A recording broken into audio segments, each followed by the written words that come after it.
Today, Thursday, the 25th of June, reading is from the Gospel according to Matthew chapter 7, verses 21 to 29. Jesus said to his disciples, "It is not those who say to me, 'Lord, Lord,' who will enter the kingdom of heaven, but the person who does the will of my Father in heaven. When the day comes, many will say to me, 'Lord, Lord, did we not prophesy in your name, cast out demons in your name, work many miracles in your name?' Then I shall tell them to their faces, 'I had never known you. Away from me, you evil people.' Therefore, everyone who listens to these words of mine and acts on them will be like a sensible person who built his house on rock.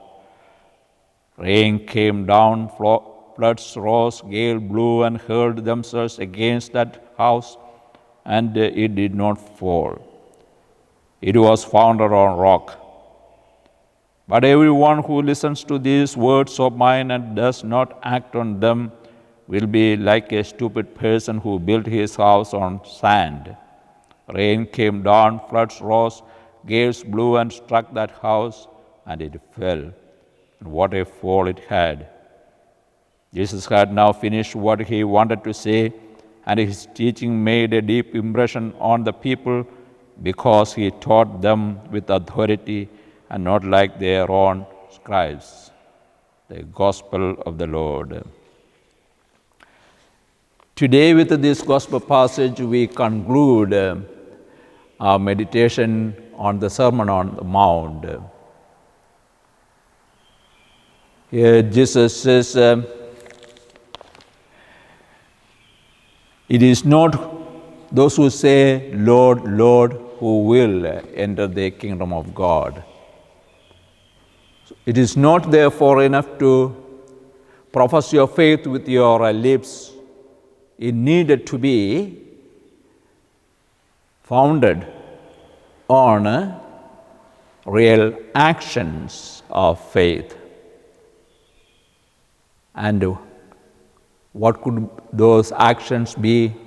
That's what all through the Sermon on the Mount Jesus was teaching, and we have been pondering on for over 2 weeks now. Sometimes we routinely practice our faith and becomes a second nature, means a culture. A small little silly example would be this. There are people who receive communion on the tongue, others receive on the hand, and come this COVID situation, church said, "No, we can't have a communion on the tongue because of the health risks. Receive it on hand." There are people who were so used to receiving communion only on the tongue, find it very hard to take the sacrament in their hand. They would rather go without the sacrament than take it in hand. So where have we gone? The practice hasn't gone into the heart as a meaning and purpose, as the real teaching of Christ or His church, still hanging onto the periphery and the rituals. These are the kind of things Jesus is warning against. If the church, the rock on which Jesus found his fellowship of the disciples, teaches one way. Think about it and understand what the body of Christ wants us to do.